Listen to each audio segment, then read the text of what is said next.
Mark Maguire er klar! Ej! Nå, hvad er det her for noget?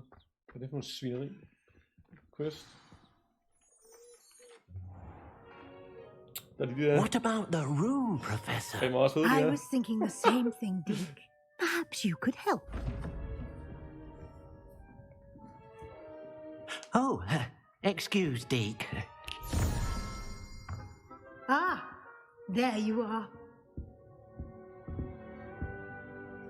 Ja, mig. I trust your first classes went well? They did, Professor. I heard as much from Professors Hecat and Ronan. Seems Professor Fig taught you quite a bit during your brief detour near, what was it you said? Some ruins? I'd wager there's a good deal more to your travels here than what you've told me. Isn't Ja, there? men jeg har lovet ham ikke at sige mere. Passen på nej, vi siger no, professor. Nothing more, Professor. I see. Like trying to get a sonnet from a streamer. Ja, men jeg har jo lovet ham det ikke at sige you mere. must continue to build upon what you've learned. In that regard, I've asked your professors to help hasten your progress with some extra assignments. Ja. Professor Ronan did mention something about that. In fact, Professor Ronan will meet you outside momentarily to assign your first one. Now, regarding the trip to Hogsmeade I mentioned earlier, we've arranged to replace the supplies lost on your way here, including seeds, potion recipes, and spellcrafts. Thank you, Professor. And Mr. Ollivander will connect you with the perfect wand. You've managed your classes well with a borrowed wand, but you'll find the magic you cast with your own wand to be far superior. Vores egen stav. De hjælper lidt på det. Revelio. Ravioli. Hej, Mark. Ah, there you are. Jeg er lige her. You have a new spell to teach me, Professor. Indeed I do, and an exceedingly useful one at that, the mending charm Reparo. The mending charm Reparo can be used to mend broken objects and pieces of the environment. Det bliver handy. Fuck, det bliver ikke mega godt at That's it. Very good. If you would like to practice mending something, have a go with that broken statue in the alcove by the water. It allegedly symbolized heartbreak. Perhaps a jilted lover thought it too accurate and lashed out. Jamen, vi fikser det.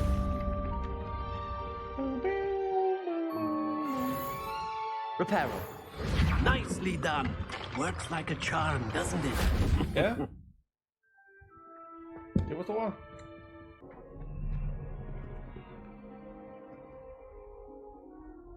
Hello, Sebastian. Ah, my new charge. I'm told you're in dire need of supplies, and I'm to accompany you into Hogsmeade for them. Is this your first foray into the village? It is. I haven't left the castle since I arrived. Well, I shall endeavour to be the very best of guides, then. Like no one Hogsmeade's else. a charming little place. Self-contained, too. We should be able to find you everything that you need. Shall we? Ja, hvad med os?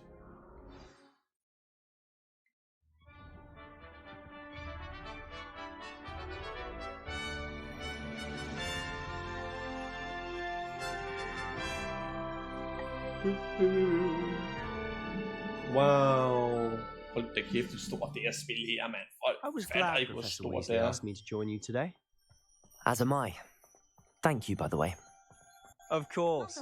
You're the only one who's ever bested me in a duel. The way I see it, I'd be wise to keep an eye on you.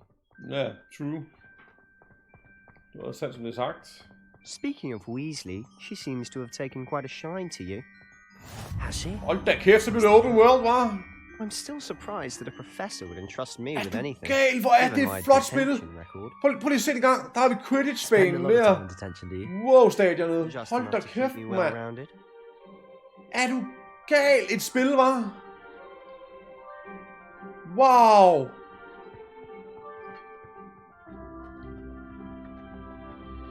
Fuck, det er flot, mand. Det er helt vildt. Speaking of detention, this trip to Hogsmeade might have saved me from one. No. Glad I could be of service. Madam Scribner, the librarian, was on the hunt for me, as is often the case. Professor Weasley came to retrieve me, and I was able to convince old Scribner that I had somewhere to be. Ja. So how did you manage to get on the librarian's bad side? Well, I suspect it's a matter of differing opinions. She thinks I shouldn't be allowed in the restricted section, and I, on the other hand, am inclined to disagree. Oh, just one moment. This is an excellent spot to gather lacewing flies. They're pretty to look at. If you stew them long enough, they make a powerful potion ingredient. Det skal vi da have. Det må jeg. Fuck, det er for en lyd. Revelio. Er det dem, der laver den lyd? Hvad er det? Klar. Ja, var. Giga spil. Merlin's beard from the Forbidden Forest. Look. What's going on? See for Wow. yourself. Quite a Griffins. sight, isn't it? You certainly don't Hvad see hedder that det på every dansk? day. Griffins ingenting. Og har vi Hogwarts. Ej, hvor er det flot, mand. Det er helt vildt. Det kan ikke sige så ofte nok. Do you think Poppy's already seen the hippogriffs? Absolutely. Likely already named them too. Prancehoof and Sugarfoot. To the left is the Forbidden Forest. Out of bounds to all students. Forbidden Forest. Hence the name. Precisely. Ja. They think it's too dangerous. I think they need to have more confidence in our defensive abilities. Ja. You can see Hogsmeade just past those ruins up ahead. Kæft, mand. Det er stort, det her spil her.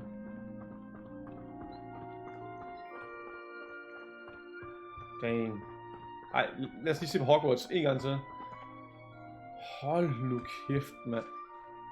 Wow.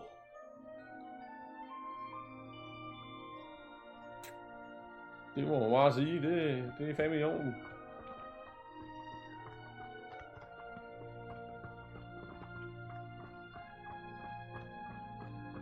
Have you had much of a chance to explore the castle? A little. It's positively enormous. Ja, It is that. I've been there 5 years and barely scratched the har surface. vi dem. Loads to see, places to discover. Hej nu. Oh? Any you'd like to share with the Jeg class? har reddet den der Perhaps one karavane. day. I Mens can't den go drager around telling you indad all også. my secrets now, can I? You still haven't told me how you became so good at dueling. Det ved jeg ikke, det er jeg bare. Det svampe, der laver noget ud, så fuck er det. Og det der med sådan nogle Quidditch, nogle går ud fra med det tøj, de er på, er det ikke det? I've always thought Thestrals pulling a carriage a bit grim. Though I suppose most people don't actually see them at all. But you can see them. Unfortunately. But you've seen quite a bit yourself firsthand too. Ja. Most notably that dragon attack. Hopefully the rest of your year isn't as eventful. Levioso! Accio! Wow. Ja, vi skal ikke der. Ikke hvad der, vi skal ikke. Moonstone. Det bliver noget seje. Bip, bip, bip, bip, bip.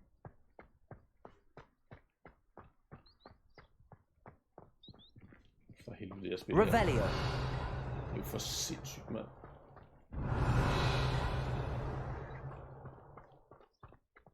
Hvad er der der? Det er godt lyde, men det er ikke den vej, vi skal have. Mr. Moon! He's the Hogwarts caretaker. Looks a bit worse for wear. Hvorhen? Det eller hvad? Hello, Mr. Moon. Have you met our new 5th year? Pleasure. You might want to turn back, Mr. Sallow. Turn and run. Er han fuld Is eller everything hvad? all right, sir? Oh, look right at me. Eyes big as saucers. What did Mr. Moon? Demi guys. Ugly and airy and Gimme guys. terrifying. I shall be at the castle where it's safe. Good luck to both of you. Ja, tak. A demi-guise? I don't know what he's putting in his pumpkin juice, but he's Ah, obviously had too much of it. Ja, I've jeg never helt væk. seen Mr. Moon in such a state. Jeg var helt udskidt. Mr. Moon is quite the character. My sister Anne thinks he's lovely, but I'd say he could improve a bit as a caretaker. Oh, is your sister in Slytherin too? She is, or rather, she was. She's not well at the moment, but she'll be better soon and back at Hogwarts. Hogsmeade.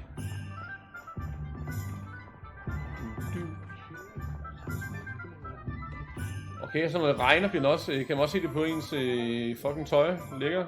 Honestly, if one could bottle the magic of this place. I don't know if it's the shops or the people, but there's just something about Hogsmeade. We all flock to it like moths to a flame. Hold nu kæft, far. Vanvittigt flot spil.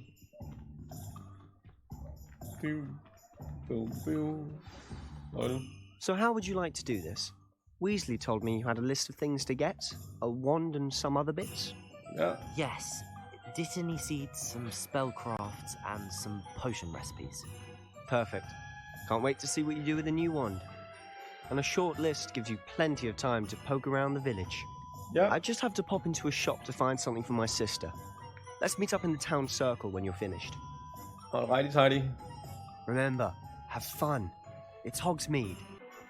I love switching spells. Okay, det var den der frisørsalon, var det ikke? Jo.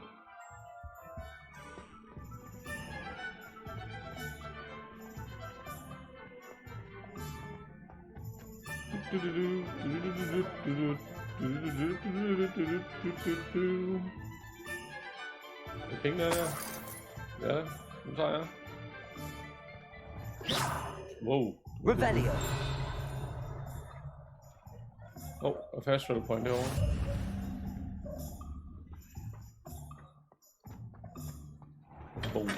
Welcome to J. Pippin's Potions. Du kan en cushion. Fatter ikke, hvor irriterende. Jeg kan tage nogle gear. Pardon me, sir. Oh, thank goodness. When I heard the bell, I thought you were Miss Lawang. Not that she deigns to come here. Though, I don't believe I've seen your face here before, either. It's my first time in Hogsmeade, actually. Is it really?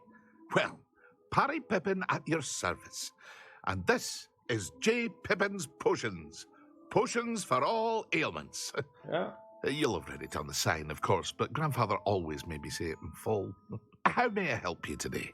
Professor Weasley sent me to collect some recipes. I'm new at Hogwarts. You're the student she sent the owl about. I set your things aside immediately. I suspected if you're anything like I was at your age, you'd want your potion supplies. Is it not the most fascinating art, potion making? Rivals anything you can do with a wand, I've always said. Are potions really that versatile? They may not be as showy as spellwork, but make no mistake, they are just as powerful.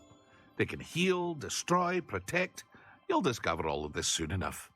As it's your first time in, I should mention that it's not just potion recipes I sell. I also offer ready-made drafts for all manner of uses, and I unveil new ones from time to time. Pop in when you can so you don't miss out on anything. But for now, let's get you those recipes, shall we? Yeah. What can I do for you today? Så køb nogle ting. Den der potion recipe. Purchase. Og der var det. En healing potion. Feel free to take a look at the rest of my inventory.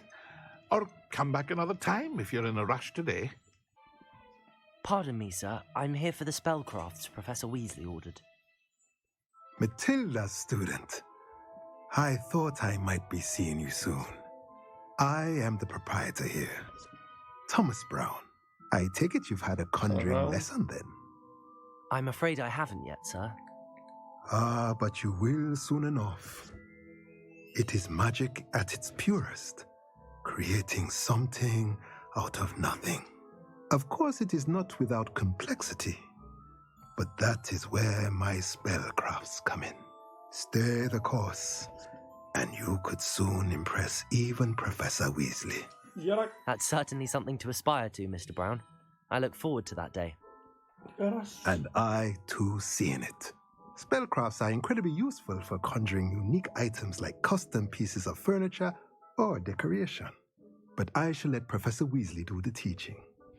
For now, let's get the spellcrafts you need. A potting table and a potion station, yes? I believe so, sir. Good. Nothing like being able to grow your own ingredients and brew what you want when you want. Let's have a look. Let's look at what we have, shall we? Yeah. Ooh. Potting table with a small pot spellcraft. Ja, tak.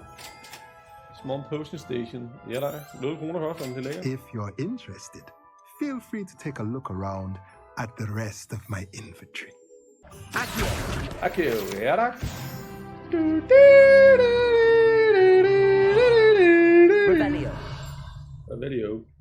Ravioli. Det går fint. Det er godt at høre. Det skal den bog der, de tæmmer rigtig meget af, at jeg er en idiot. Sådan noget. Den er bogen i min, og det er den. Og sådan er det. Hvis du ikke ved det. Eller hvordan man undgår at være en møgsvin. Professor Weasley arranged for me to collect. Du kan godt bare høre mig. Skal jeg holde foredrag? For the new 5th year. I take it that's you then. It is, you fucking wanker. Weird. Starting Hogwarts is a 5th year. You must be positively reeling from it all. Not at all. I'm choosing to see it all as one big adventure. Well, bravo. Not everyone has the temperament to take things as they come. Name's Timothy Teasdale, by the way. And this is my shop, the Magic Neep. I keep the cart out here because I like a good chat. Can't very well be in the thick of things if I'm hidden away inside now, can I? I suppose not.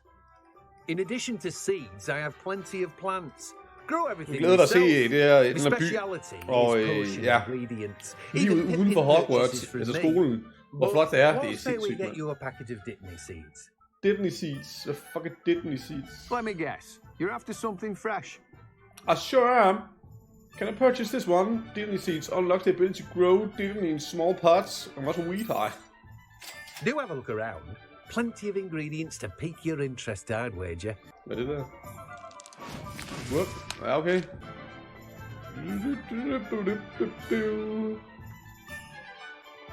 Der er Oliver Anders. Så skal vi også have en tryllestav. Yeah, tryllestav. Blooming beard, not again. Nå, kom så. Use eller views. I'll be right with. Ah, it's you. Hey, just a moment, please. Ja, altså nu ved jeg ikke, hvor langt du er nået, Kylling. Men det synes jeg også i starten. Men jeg synes, det bliver bedre. Jo mere du også bliver kendt i området. Yes, about time. Well, you're our new 5th year student, are you not? Oh, what am I saying? Of course you are. Gerbold Ollivander's the name. But of course, you'll have heard of the Ollivanders, I'm sure. Finest wand makers in the world. It's a pleasure to meet you, truly. Now, come with me. Let's find you the perfect one, shall we? Der er garanteret sikkert mange secondary quests, når man kommer tilbage til Hogwarts. Not you. Skal jeg også Yes. Powerful core. 10.5 inches. You might do. Here, give this one a try. Ja, tak. Well, go ahead, swish. Swish? How odd. Once more, come on, really swish it.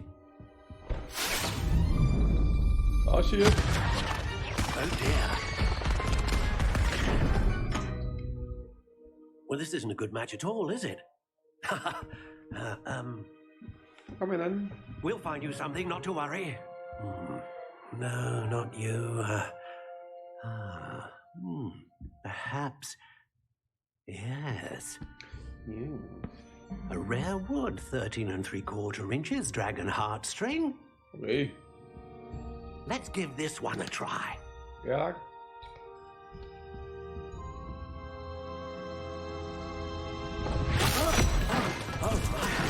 Holy shit. Looks like it's back to the shelf for you.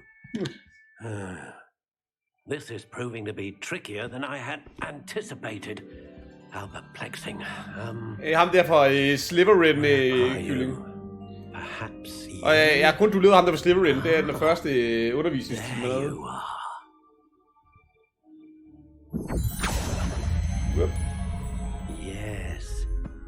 think you might be the one. Here. Take it. Ja, tak.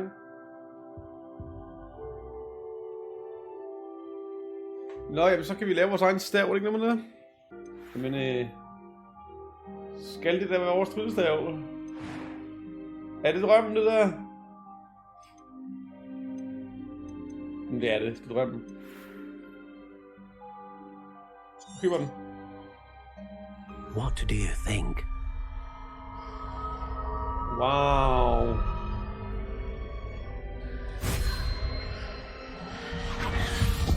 Oh yeah. Another wand, another beginning of a bright and magical future. Ja, tak.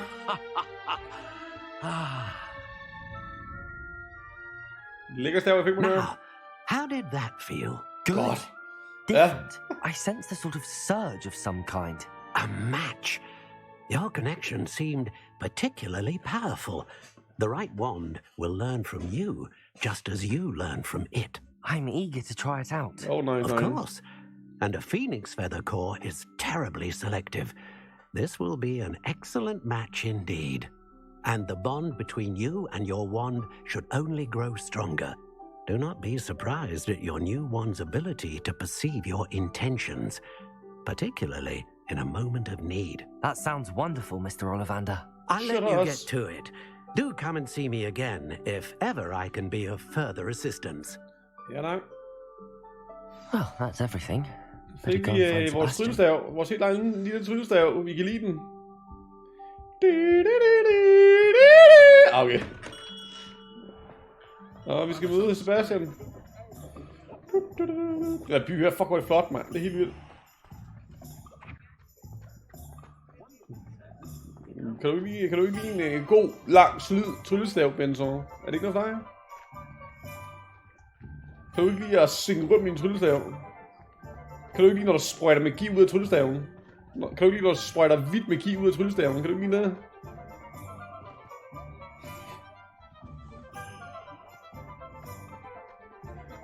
Nå, vi skal snakke med Sebastian.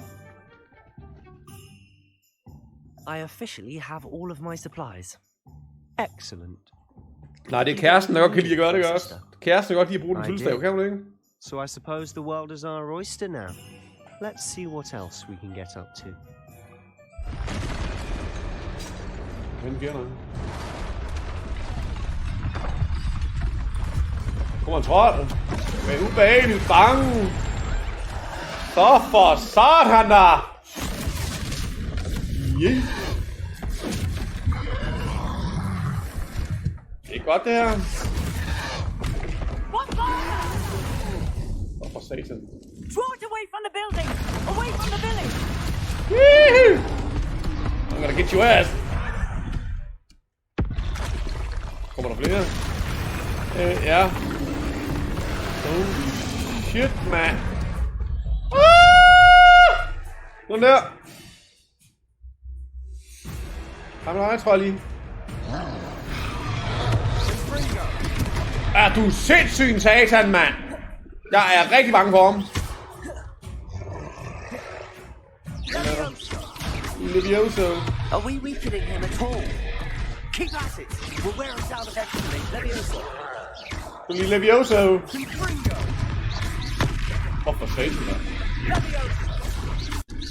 Levioso. Fik han lige flyveture. Okay. Det kan godt gøre.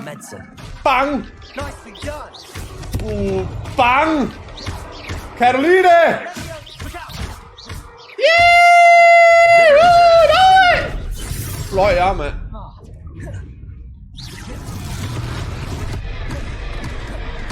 Levioso. Sådan der. Levioso. Bare væk fra den stjernesoldat der.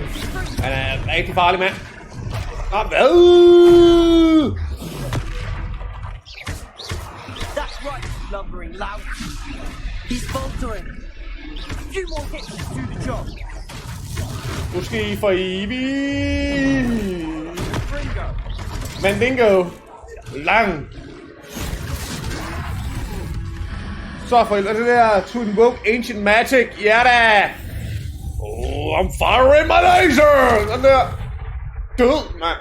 Hun er der så rigtig godt, mand. Sådan gør man det. Goodness. Nemt spil. A second troll. Did you two take on a fully grown troll by yourselves? Selvfølgelig. I suppose so. It's all a bit of a blur, to be honest. Merlin's beard. Are you all right? We are, Sure. and we were glad to help. I'd say help is a bit of an understatement. Nerve like that. The makings of an aura, if you ask me. If you are unharmed, perhaps the two of you wouldn't mind helping me put a few things back to where they were. Ja, vi kan bare reparere det jo. Nu kan du se, Judas. Er du her stadig? Officer Singer. Så tror du kan se, når vi reparerer ting. Again. Thank you. Again. Så sagde han 100. Nå, skal vi nu? Assuming it isn't utter bedlam in there, you might even meet Sirona, the owner. She's a Sirona? good one to know. Er hun der? Kan vi løbe?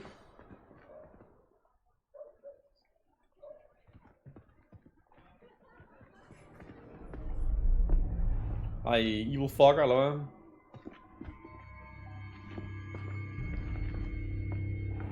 Ej, er han... You said you could get to the child when they came to Hogsmeade. That all you needed was a distraction. I gave you a distraction. I just watched a student take down your distraction. Yeah, true. Oh, det kan jeg ikke lide. This child, what are you not telling me? All you need to know is that if you cannot get to the child, then you have no value to me. Let's go. Hvorfor er jeg lige pludselig træt? Did they see us? I don't think so. What was that goblin doing with Victor Rookwood? Ranrock is working with Rookwood. The goblin from the Daily Prophet. I knew I'd seen him somewhere. Så for helvede. Quickly, let's get inside the 3 broomsticks. Ja, tak. Gå og være. Nå, det skulle vi. It's a treat to see you, Lord Gok. I shall let you know if I hear anything. Thank you, Sirona. You be well.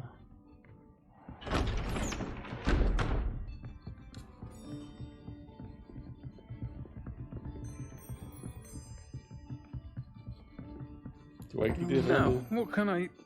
Oh, there's a face I haven't seen before.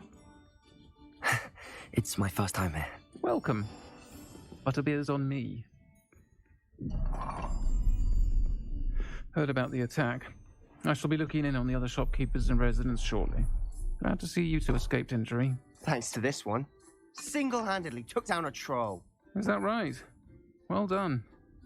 Thanks for this. My pleasure. I will say, trolls in Hogsmeade. That's never happened before. Something's not right. The only brutes we usually have to deal with are... How timely. For helvede. Was that Lodgok I saw leaving just now? Your clientele's not what it used to be, Sirona. Not to worry, Victor. Once the two of you leave, the caliber of my clientele will greatly improve. I wouldn't do that if I were you, Theophilus. Come now. No need for theatrics. I'm only here for this one anyway. For Satan. My friend is enjoying a well-earned butterbeer. Only want a quick word. Perhaps you didn't hear me. I said, my friend is busy. I think you all had enough bloodshed for one day. Come, Theophilus. The 3 broomsticks isn't what it used to be. Let's take our galleons elsewhere. Can't drink butterbeer forever. Nej. Kan vi ikke.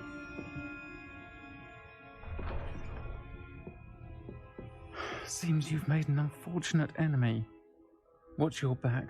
Rookwood and Harlow are worse than any troll you might encounter. Trolls? Ranrock and Rookwood? What are you not telling me? I promised to tell you everything, but it's perhaps best I do that later. Ja, der sker ting og sager, hva'? And on that note, I think we should head back to the castle. Ja, lad os komme væk herfra. Det var det ubehageligt sted.